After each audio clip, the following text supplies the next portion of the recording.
नमस्कार प्यारे विद्यार्थियों।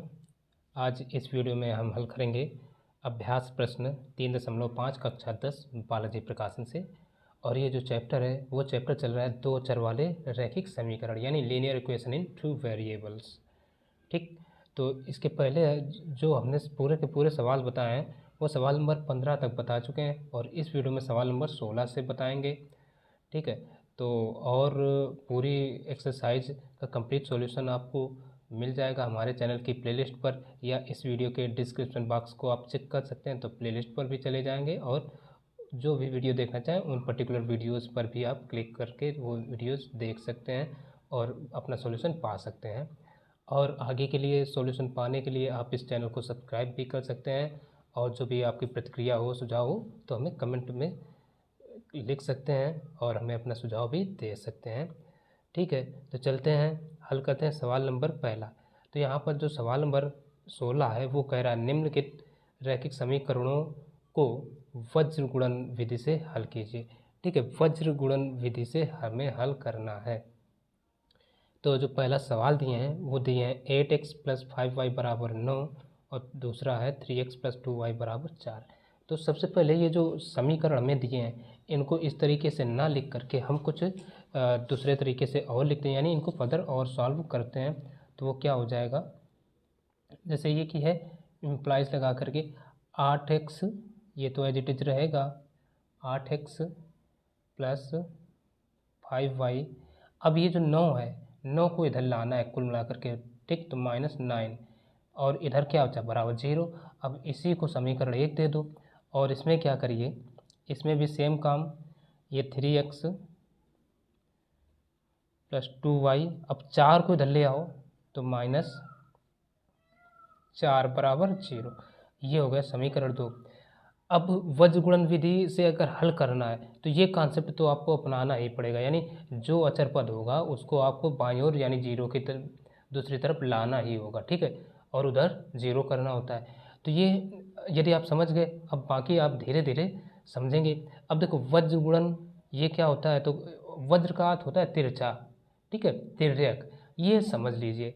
तो इसके लिए हम क्या प्रोसेस अपनाते हैं, तो देखो वज्र गुणन से कर रहे हैं तो हम लिख सकते हैं वज्र गुणन विधि। वज्र गुणन विधि क्या होती है, अब ये बहुत ही महत्वपूर्ण विधि है। इससे बड़े बड़े अगर समीकरण हैं तो भी उनके उत्तर आसानी से आ जाते हैं। तो इसके लिए हम सबसे पहले देखो कैसे करेंगे। पहले y का गुणांक, सबसे पहले y के गुणांक देखेंगे। तो y का गुणांक क्या क्या है, 5 है, तो 5 और 2। फिर अचर पद लिखेंगे, अचर पद क्या है -9 और ये -4। फिर x के गुणांक लिखेंगे 8 और 3। इसके बाद y के गुणांक एक बार फिर लिखेंगे यानी 5 और 2। इस तरीके से लिखने के बाद अब देखो ये दोनों जो हैं ये क्या होता है x होता है, ये दोनों क्या होते हैं y होते हैं और ये दोनों होता है 1। ठीक है, इस तरीके से लिखते हैं। तो अब भाई अब हमारा बच्चा क्या, तो इसको हम लिख सकते हैं पहला जो स्टेप है x का। अब देखो एक स्टेप और समझिए, पहले जो गुणा है इसका गुणा किधर होगा, इसका इधर गुणा। ठीक है, यानी इसका इधर और इसका इधर गुणा, फिर इसका इधर और इसका इधर, फिर इसका इधर और इसका इधर। ये प्रोसेस होता है गुणा का। ठीक, तो पहले इसका इधर कराएंगे तो ये आ जाएगा 4 पंचे 20, तो उसको लिखेंगे x के बटे, और तो ये आ जाएगा -20।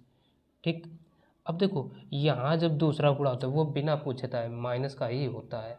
ठीक, इसमें कोई कन्फ्यूजन नहीं होने की बात है। तो ये -20 और ये माइनस ऑलरेडी एक लगा है, तो माइनस माइनस का गुणा क्या हो जाता है प्लस का। ठीक, हमेशा प्लस हो जाता है, तो 9 दूना 18। फिर बराबर दूसरा ये आएगा y के बटे, तो y बटे। ठीक है, तो देखो 9 और 3 का गुणा 9 त्रिक 27। अब ये आगे माइनस लगा है तो ये माइनस। ठीक है, अब देखो फिर जब इसका इधर गुणा होगा तो वो माइनस का ही आएगा। अब यहाँ हमें देख लेना ये एक भी माइनस लगा है तो ये माइनस माइनस का हो जाएगा प्लस, 8 चौक 32 बराबर ये 1 बटे 8 का गुणा इधर 8 दूना 16 माइनस का 15, ये हो गया। अब आगे अब हमें क्या करना है, घटा लेना है। तो देखो x का है तो ये x बटे, देखो 18 में 20 घटा दो तो बच कितना बचेगा, माइनस का 2 बराबर फिर लगा है तो y, तो ये y बटे, अब देखो 32 में 27 घट जाएंगे तो ये बचेगा 5, फिर बराबर 1 बटे 16 में 15 गए 1 बचेगा। ठीक, अब देखो x और y के हमें मान ज्ञात करना होता है समीकरण को हल करने के लिए। ठीक है, तो अब अगर हम x का मान निकालें तो x को, यानी x वाला ये पद है, इसको इसके बराबर, y के लिए इसको बराबर कराएं तो एक एक बार हम बराबर करा लेते हैं। ठीक, तो ये आ जाएगा x बटे -2 बराबर, इसको बराबर करा रहे एक के 1 बटे 1, तो यहाँ से x बराबर क्या आ जाएगा, 2 का इधर गुणा तो 2 एकम 2 यानी माइनस का 2। ठीक है, इधर से y बटे 5 को 1 बटे 1 के बराबर कराइए 1 बटे 1, तो ये आ जाएगा y बराबर 5 का इधर गुणा 5 एकम 5। ठीक, तो ये x और y के मान आ गए और यही सवाल का हो गया आंसर। ठीक है, तो अगला नंबर अब देखते हैं। अब दूसरा सवाल कह रहा है 2x + 3y - 7 बराबर 0 और 6x + 5y - 11 बराबर 0। अब यहाँ देखिए, इसमें ये ऑलरेडी इधर बाईं ओर दिया ही है। ठीक है, तो हमें पक्षांतर करने की कोई ज़रूरत नहीं है। ठीक है, सीधे बस लिखना स्टार्ट कर देते हैं। पहले y के गुणांक लिखते हैं, यानी y के गुणांक 3 और कितना 5, दूसरा फिर अचर पद यानी -7 और ये -11, फिर x के गुणांक यानी 2 और 6, तब एक बार y के गुणांक फिर से यानी 3 और इधर से 5। अब होता क्या है, इनका गुणा और फिर इनका और इनका, तो ये जो होता है ये x होता है, ये y और ये 1 के बटे, इस तरीके से लिखा जाता है। तो अब हम क्या कर सकते हैं, तो देखो पहले इसका इधर गुणा, फिर इसका इधर, फिर इसका इधर गुणा, ठीक, और इसका इधर, तब इसका इधर, ये गुणा का प्रोसेस होता है। ठीक, तो पहले इसका इधर कराएंगे तो ये लिखा किसके बटे जाएगा, ये लिखा जाएगा x के बटे। स्टेप बाय स्टेप समझिए, x के बटे पहले क्या दिए हैं 33 यानी माइनस के 33।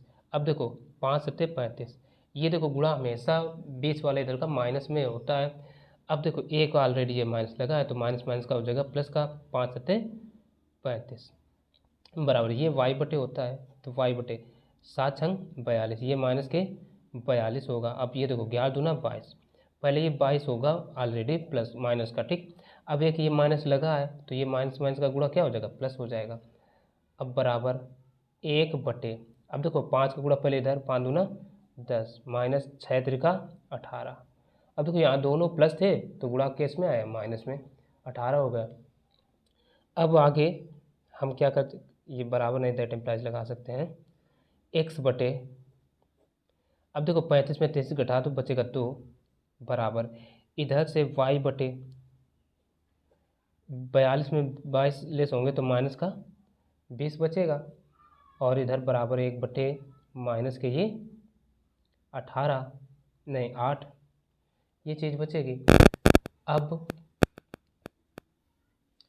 अब देखिए यहाँ से क्या करेंगे, अब हमें x का मान ज्ञात करना है तो इसको और इसको बराबर, y का ज्ञात करना है तो इसको और इसको बराबर कराएंगे। तो डेट इम्प्लाइज x बटे 2 बराबर क्या कराएंगे, 1 बटे माइनस का 8, तो इसका इधर गुणा, तो यहाँ से x बराबर आ जाएगा 2 बटे माइनस का 8, 2 से काट, 2 एकम 2, 2 चौको 8, यानी जो x का मान आ गया माइनस का 1 बटे 4। इसी तरीके से हम y का मान निकालेंगे तो इसको लिख सकते हैं y बटे -20 बराबर 1 बटे माइनस का 8, पहले तो माइनस माइनस यहीं काट लेते हैं, 20 का इधर गुणा हो जाएगा तो ये y बराबर आ जाएगा 20 बटे 8। अब देखो 8 का भाग पूरा पूरा नहीं जाएगा तो 4 ऐसी संख्या जिसका 2 नंबर चला जाएगा, 4 दूना 8, 4 पंचे 20, तो जो y का मान आ गया वो आ गया 5 बटे 2, और यही सवाल का हो गया पूरा आंसर, x और y के मान आ गए। अब देखिए 17वां सवाल, 17वां क्या कह रहा है, एक कक्षा के विद्यार्थियों को पंक्तियों में खड़ा होना है। यदि प्रत्येक पंक्ति में 4 विद्यार्थी अतिरिक्त हों तो पंक्तियों की संख्या 2 कम हो जाती है। यदि प्रत्येक पंक्ति में 4 विद्यार्थी कम हो तो 4 पंक्तियां और बनानी पड़ेंगी। कक्षा में विद्यार्थियों की संख्या ज्ञात कीजिए। तो स्टेप बाय स्टेप इसको भी समझेंगे। सबसे पहले हमसे क्या पूछा है, कक्षा में विद्यार्थियों की संख्या पूछी गई है। ठीक है। तो ऐसे एग्जैक्टली कक्षा के विद्यार्थियों की संख्या तो मान नहीं सकते। तो जब संख्या ऐसे बिल्कुल नहीं मान सकते तो क्या माने? तो देखो संबंध किस में दिया है, कह रहा है पंक्तियां हैं और विद्यार्थी हैं।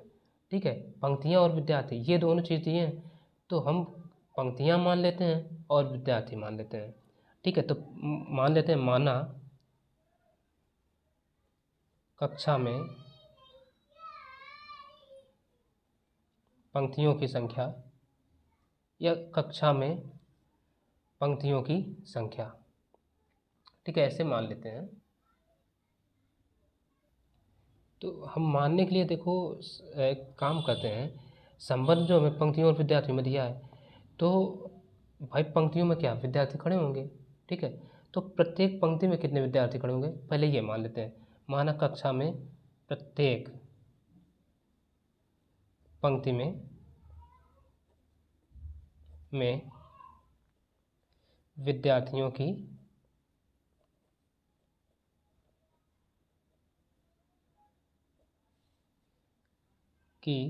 संख्या बराबर x। ठीक है ना, यानी जितनी पंक्तियां हैं प्रत्येक पंक्ति में विद्यार्थियों की जो संख्या है वो x है, यानी प्रत्येक पंक्ति में विद्यार्थियों की संख्या बराबर x। ठीक, प्रत्येक पंक्ति में, ये हम कक्षा में काट दिया। ठीक है, प्रत्येक पंक्ति में विद्यार्थियों की संख्या बराबर x। और मान लेते हैं पंक्तियों की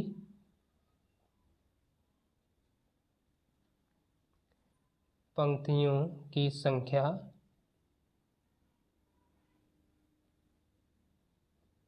बराबर y। इस तरीके से मान लिया। जब देखो प्रत्येक पंक्ति में विद्यार्थी x हैं, पंक्तियों की संख्या y है, तो कुल विद्यार्थी कितने होंगे, तो हम लिख सकते हैं कुल विद्यार्थियों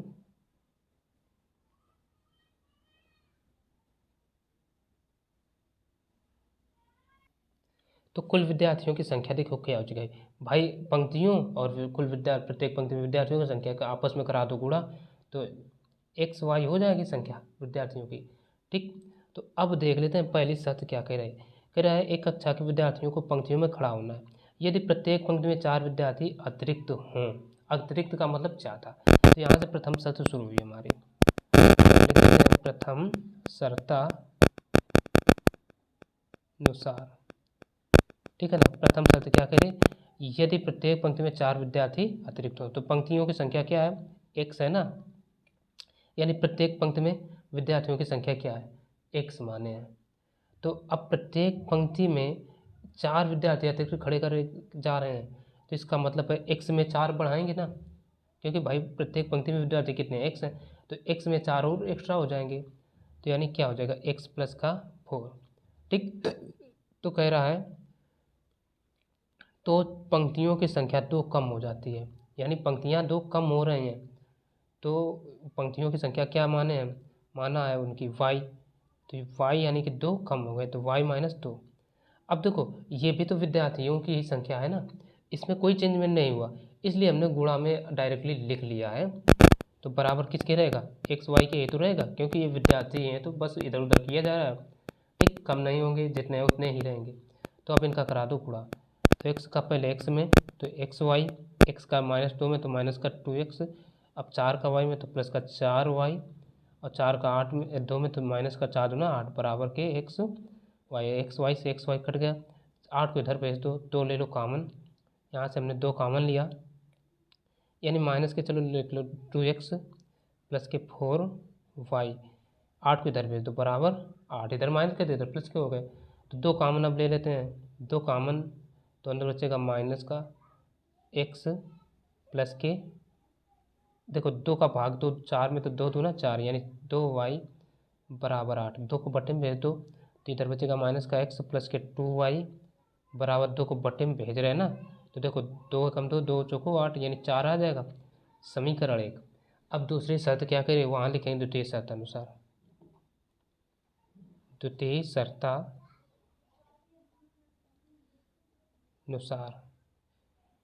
दूसरी शर्त कह रही यदि प्रत्येक पंक्ति में 4 विद्यार्थी कम हो तो 4 पंक्तियां और बनानी पड़ेंगी। अब विद्यार्थी कम हो रहा है, यानी विद्यार्थियों की संख्या क्या थी, x, यानी x इसमें क्या हो रहा है, प्रत्येक पंक्ति में 4 विद्यार्थी कम हो, यानी एक पंक्ति में कितने x विद्यार्थी थे, इसमें से 4 कम हो रहा है, तो माइनस के 4। फिर क्या होगा, तो कह रहा है तो 4 पंक्तियाँ और बनानी पड़ेंगी, पंक्तियों की संख्या हमने y माना है, तो ये हो जाएगा y प्लस का 4। तो ये बराबर किसके रहेगा भाई, ये विद्यार्थी तो हैं टोटल, इनका गुणा कराया तो ये एक्स वाई के ही बराबर रहेगा, कम ज़्यादा नहीं होगा। ठीक, इस प्रकार के सवालों को हों तो उनको ऐसे ही करिए, ज़्यादा लंबा मत खींचिए। तो एक्स वाई, एक्स का पहले वाई में गुणा एक्स वाई, एक्स का 4 में तो प्लस का ये 4x, 4 का इसमें तो माइनस का 4y, और 4 का इसमें तो माइनस का 4 चौको 16, बराबर क्या होगा एक्स वाई। ये और ये कट गए, तो अब देखो, अब हमने प्लस का 4x लिखा ना, ठीक है। अब जो बचा 4x और माइनस के 4y, 16 को इधर पर जो बराबर 16। अब 4 ले लो कॉमन, तो अंदर क्या बचेगा x माइनस का y बराबर 16। तो अब 4 जो इधर गुणा में है ना, इधर गुणा में इधर बटे में भेज दो, तो यहाँ से x माइनस वाई बराबर आ जाएगा, देखो 4 एकम 4, 4 चौको 16, 4 बार कट गया, तो आ गया समीकरण। तो अब क्या करो, समीकरण 1 और 2 को जोड़ दो। ठीक, तो हम लिख लेते हैं समीकरण 1 व 2 को जोड़ने पर, भाई जोड़ के देख रहे, ये माइनस का x ये प्लस का x कट जाएंगे ना, तो इसलिए हम जोड़ने पर लिखे ले रहे सीधा सा काम। तो ये माइनस का x प्लस के 2y बराबर 4, और दूसरा है ये x प्लस का, नहीं ये माइनस है भाई, माइनस वाई बराबर 4। अब देखो जोड़ने पर ये कट जाएंगे, तो ये 2 में 1 घट जाएगा, बचेगा केवल y बराबर 4 4 8। ये y का मान आ गया, ये y का मान समीकरण 1 में रख दो चाहे 2 में रख दो। तो हम करते क्या हैं, y का मान समीकरण 1 में रखने पर, चलो रख दो भाई। तो समीकरण 1 ये है ना, माइनस का x प्लस का 2y बराबर 4, तो ये माइनस का x y का मान आया, तो माइनस का x प्लस 2 इंटू वाई का मान 8 बराबर 4 है, तो माइनस एक्स प्लस 4 दूना नहीं 8 दूना 16 बराबर 4, 16 को इधर भेज दो, तो माइनस एक्स बराबर 4 माइनस 16, तो यहाँ से माइनस एक्स बराबर माइनस के 12 बचेंगे, माइनस माइनस कट गया, तो एक्स बराबर कितना आ गया 12। और हमसे पूछा कि अगर कक्षा में विद्यार्थियों की संख्या, तो हम कह सकते हैं अतः कक्षा में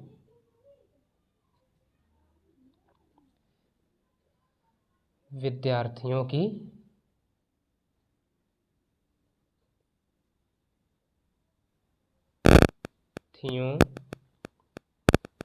संख्या बराबर एक्स वाई, तो एक्स का मान कितना 12 गुणा वाई का है 8, तो 12 अट्ठे 96, और यही होगा इसका आंसर। ठीक है, तो अब अगला सवाल देखते हैं। अब 18वां नंबर सवाल देखिए, यहाँ पर कह रहा है 2 वर्ष पहले एक व्यक्ति की आयु अपने पुत्र की आयु से 5 गुनी थी, 2 वर्ष बाद उसकी आयु उसके पुत्र की आयु के 3 गुने से 8 अधिक थी, पिता एवं पुत्र की वर्तमान आयु ज्ञात कीजिए। तो सबसे पहला काम है, हमसे जो चीज़ पूछी गई वो मानेंगे ऐसे सवालों में। ठीक है, आयु वाले सवाल हों तो उसमें आयु ही मानते हैं। ठीक, तो पहले पिता की मान लेते हैं, तो हम लिखेंगे माना पिता, व्यक्ति है यानी ये व्यक्ति ठीक की आयु बराबर x वर्ष। ठीक, x वर्ष मान लिया। फिर कह रहा है अपने पुत्र की, तो पुत्र की भी मान लो। ठीक है, और ये आयु है कौन, वर्तमान आयु है भाई। ठीक है, वर्तमान आयु वाह, पुत्र की वर्तमान आयु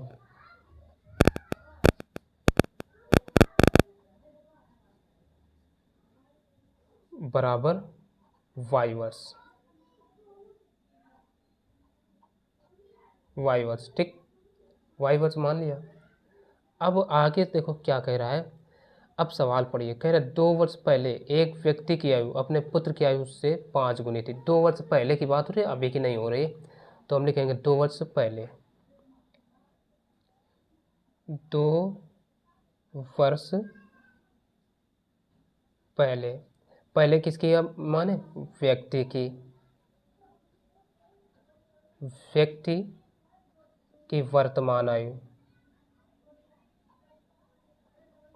नहीं, 2 वर्ष पहले व्यक्ति की आयु बराबर। अब देखो वर्तमान आयु क्या माने, x वर्ष, तो 2 वर्ष पहले इस यानी अभी की आयु में से 2 वर्ष घट जाएंगे, यानी x माइनस का 2 ये रहेगा, ठीक।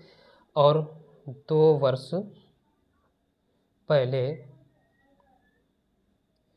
पुत्र की आयु,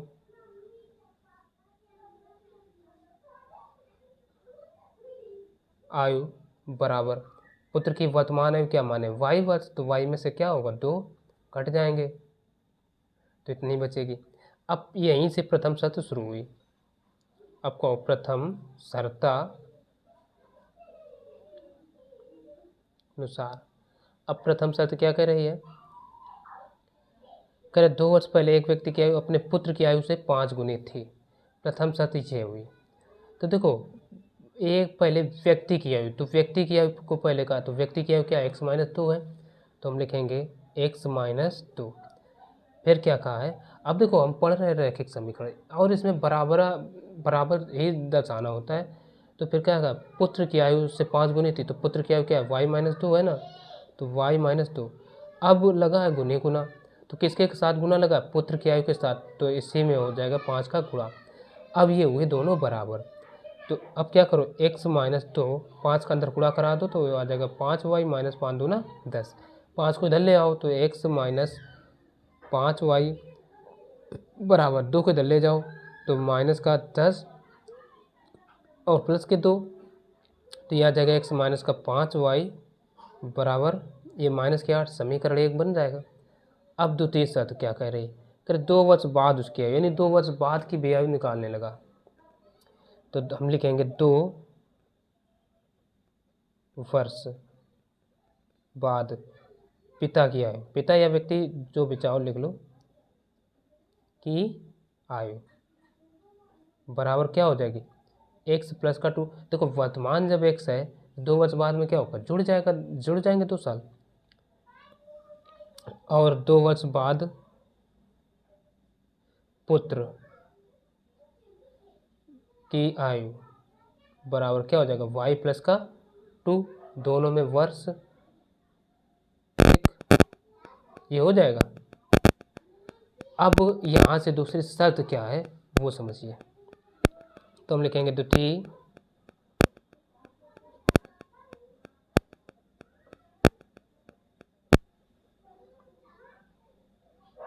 शर्तानुसार। चलो अब दूसरी शर्त कह क्या रही है ये देखते हैं। दूसरी शर्त है, कह रहा है 2 वर्ष बाद उसकी आयु उसके पुत्र की आयु के 3 गुने से 8 अधिक हो जाएगी। यानी ये सवाल कह रहा है कि 2 वर्ष बाद की आयु, 2 वर्ष बाद की कौन, पिता की आयु, पिता की आयु क्या x प्लस 2 है, तो हम लिखेंगे x प्लस का 2। अब बराबर जरूर लगाना है, ठीक। क्या कह रहा है, कह रहा है पुत्र की आयु के 3 गुने से, तो पुत्र की आयु देखो क्या x y प्लस 2 है ना, तो हम लिखेंगे y प्लस का 2। अब इसके 3 गुने की बात करिए, तो इसी में 3 का गुणा करा दो। फिर भी क्या कहा है, कह रहा 8 अधिक थी, है ना, यानी 8 अधिक थी, 8 अधिक हो जाएगी, ठीक। तो x प्लस 2 ये जो है अभी बराबर नहीं है, अभी ये वाली जो है आयु पिता की 8 अधिक है किससे, इससे, या तो हम फिर इसमें समझने के लिए क्या करें, ये 8 इसमें घटा दें या इसमें 8 जोड़ दें तभी बराबर होगा। तो इस सिंपल सा काम, इसमें 8 जोड़ दो, जोड़ दिया। अब हम क्या करें, तो ये हो जाएगा x प्लस का 2 बराबर 3 का अंदर गुणा करा दो, तो 3y प्लस का 3 दूना 6, और प्लस के ये 8 लिखे हैं, 8 लिख लो। 3y को इधर ले आओ तो ये आ जाएगा x प्लस का 2 बराबर, नहीं चलो एक लाइन अब लिख दो, काटे पीटे कौन, तो ये हो जाएंगे 8 6 14 प्लस के 14, ठीक। 3y को इधर ले आओ तो ये x, 3y इधर आएगा तो माइनस का 3y बराबर, अब देखो 14 है, 2 इधर जाएंगे तो ये घट जाएंगे ना, तो 14 में 2 घट जाएगा, बचेगा कितना 12, ठीक है ना। 14 भाई 2 इधर प्लस के है ना, इधर आएगा तो माइनस का हो जाएगा, 12 बचेगा। समीकरण 2 लिख दो। अब समीकरण 1 और 2 को क्या करो, हल कर लो। हम लिखेंगे समीकरण 1 व 2 को हल करने पर, चलो हल कर लेते हैं भाई। तो पहला समीकरण क्या दिए हैं, ये दिए हैं x माइनस के 5y बराबर माइनस का 8, दूसरा x माइनस 3y बराबर कितना है 12, ये दे रखे हैं। अब यहाँ से देखो, ये अगर हम देखें, ठीक है ना, तो ये x के गुणांक वगैरह वगैरह ये सब हैं समान, तो जब समान है तो हम क्या करें भाई, घटाने पर ये कट सकते हैं, तो हम क्या करते हैं, चिन्ह बदल देते हैं, माइनस, और ये माइनस है तो इसको प्लस, और ये माइनस, और इधर लिखे देते हैं घटाने पर। सीधे सीधे जब घट रहे हो तो घटा दो, ठीक। तो ये कट गए। अब देखो 5 माइनस के 3 प्लस के, तो 5 में 3 घटा दो, बचेगा कितना माइनस का 2y बराबर। अब देखो ये दोनों ही माइनस के हो जाएंगे, माइनस माइनस 12 और ये 20 हो जाएंगे माइनस के, माइनस और ये माइनस कट गया, तो यहाँ से y बराबर आ जाएगा 20/2, 2 से काट दो कम, यानी जो y का मान आया y बराबर आ गया 10, ठीक है ना। अब ये जो y का मान है इसको हम क्या करेंगे, समीकरण 1 में रख दो, चाहो तो 2 में रख दो, ठीक है ना। 2 ये 1 ये, तो हम क्या करें 1 में ही रख के देते हैं। तो इधर लिखते हैं y का मान समीकरण 1 में रखने पर चलो रख दो। तो समीकरण 1 ये है ना, तो इसमें रखेंगे भाई। तो ये समीकरण 1 पहले हम लिख रहे हैं, x माइनस का 5y बराबर माइनस के 8, ठीक है ना। तो x का मान तो रखना नहीं, मान हमें किसका y का पता है, ये देखिए ये है ना, तो हम रखेंगे x माइनस यानी 5 इंटू वाई का मान कितना है 10, तो 10 बराबर माइनस के 8, तो ये x माइनस 10 है नहीं, 10 पना 50,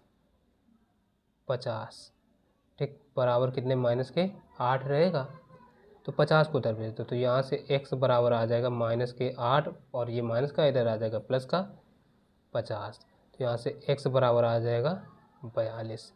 तो हमसे पूछा क्या गया था, हमसे पूछा गया था तो पुत्र एवं पिता एवं पुत्र की वर्तमान आयु ज्ञात कीजिए। तो हम कह सकते हैं अतः पिता, ठीक है, पिता व पुत्र की वर्तमान आयु